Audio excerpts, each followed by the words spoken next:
for global change came as a result of a personal crisis. Having fallen out of love with the very company he created, he turned about with depression into a revolution of the self that has helped him become one of the most impactful voices in the world of leadership.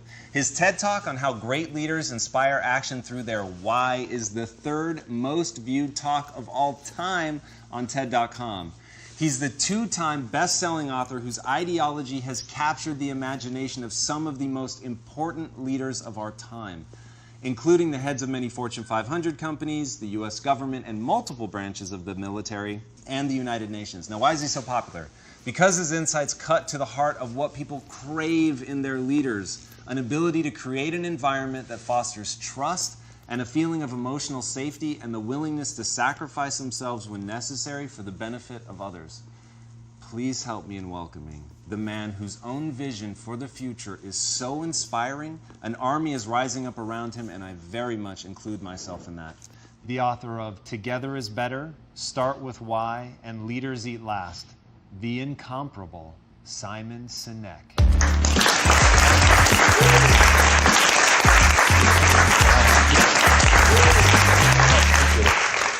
What a pleasure it is to have you on the show today. Thanks for having me.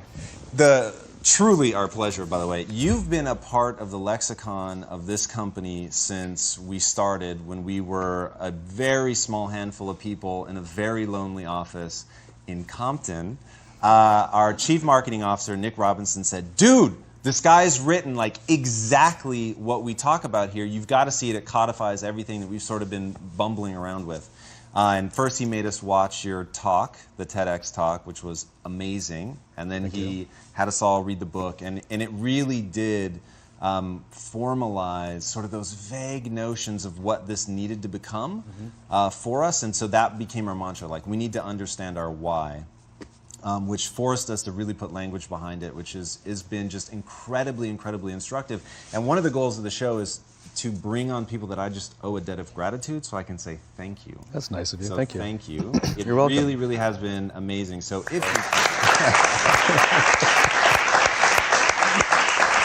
You're welcome. It's amazing. Thank now, you. I haunted your Twitter feed. Okay.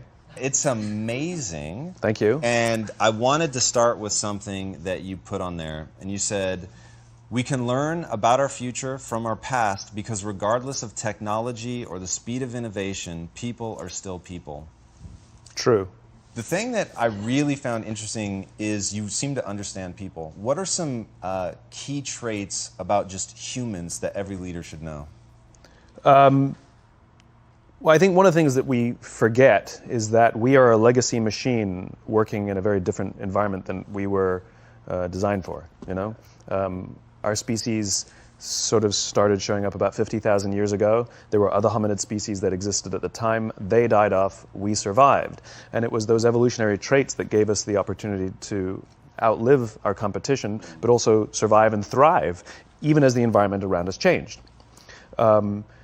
We lived in populations that were never bigger than about 150 people for 40,000 of the 50,000 years that we've lived on this planet. It's only the past 10,000 years with farming that we've been living in populations that were larger than that. In other words, we're not made for this, which means all the rules of being human are exactly the same as they used to be when we were living in populations of about 150.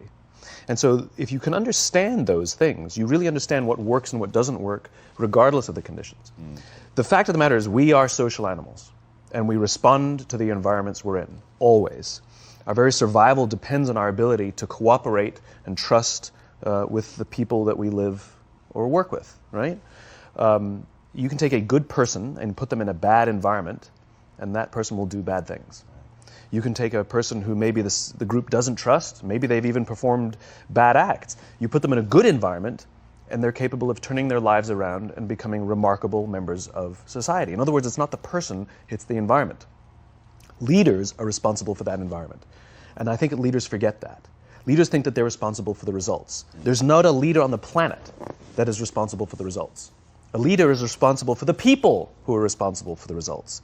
And if you take care of that, take care of the people, take care of the environment, things go just fine. You know, we're obsessed with this idea of like getting the right people on the bus, you know, as if it's this game that you just sort of keep changing people out, you know, some sort of sort of mix and match or something. But we never ask which bus and who's driving the bus. Right. You know, because the bus matters. You know, so I'm more obsessed with what happens to people when they come together in protected or unprotected environments and how we respond to those environments. Yeah, that was a key insight for me. Like you say that you recursively ask why until you get to the point where you can't go backwards anymore. And that to me is one of those moments. Like when you understand that humans just by their nature, they react to their environment, all of a sudden it becomes pretty critical to think about the bus, right? Not only who's on the bus, but what is the bus, what's that environment? So I get it from a leadership perspective when you have rank, which you do a very good job of delineating between a leader and rank. Help people understand how if you don't have rank, how you could still be a leader for change in an environment that needs change. So, as you said, leadership has nothing to do with rank, right? Leadership is a responsibility. As you gain rank, you may have more responsibility over the lives of more people, but it doesn't change the nature of leadership. I know many, many people who sit at the highest levels of organizations who are not leaders. They have authority, and we do as they tell us because they have authority over us, but we wouldn't follow them. And yet I know many people who've made a choice, who have no rank, but they've made a choice to look after the person to the left of them and look after the person to the right of them. And we would follow them anywhere. And that's what leadership it is. It's the responsibility to take care of the people around us, the people with whom we work. And leadership is a practice like any other. It is a skill that can be learned. And that means it requires practice. You don't just suddenly get a promotion, you're now in a management position and you're a leader, right? That's not how it works. If only, right? If only, I know. The reality is we have to learn it and we have to practice it and we have to get good at it, which is what the junior ranks are for.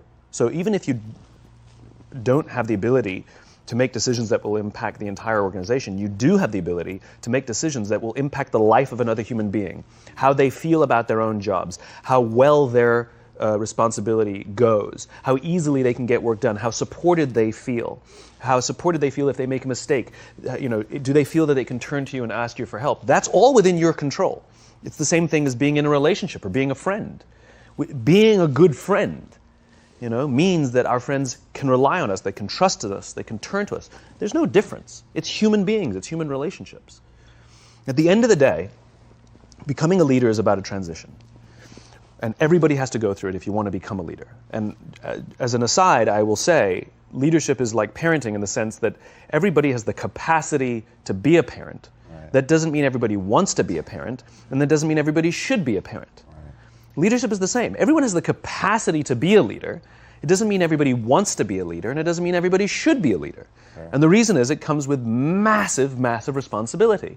Sometimes people just don't want it. It's a lifestyle they choose not to have, and that's fine. That's absolutely fine.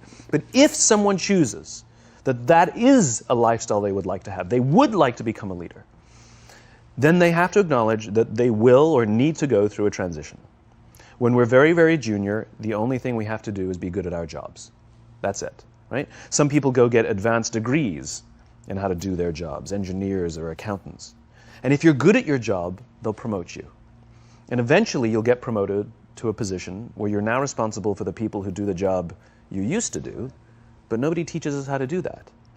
And we just expect them to be good at leadership, right? It's as if we put somebody in front of a machine and demanded results, but never showed them how to use the machine. And so the reason we get managers, the reason we get micromanagers, the reason we get bad leaders is because nobody showed them how to do the job of leadership, for one. And two, they can't help themselves. Of course they're going to tell you to do it their way because they actually do know how to do it better than you because that's what got them the promotion in the first place. Right.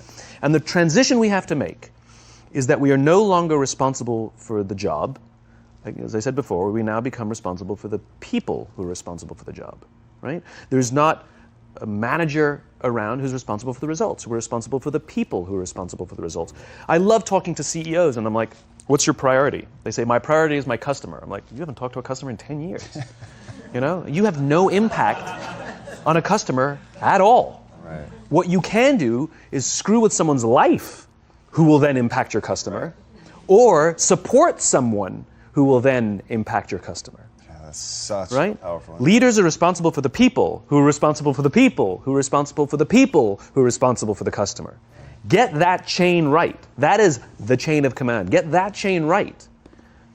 And everything goes just fine. Get that chain wrong, And then the people who are touching the customer, inventing the product, selling the product, figuring out ways how to build the company, manage the numbers, manage the processes, manage the operations. In other words, all the heavy lifting. Right.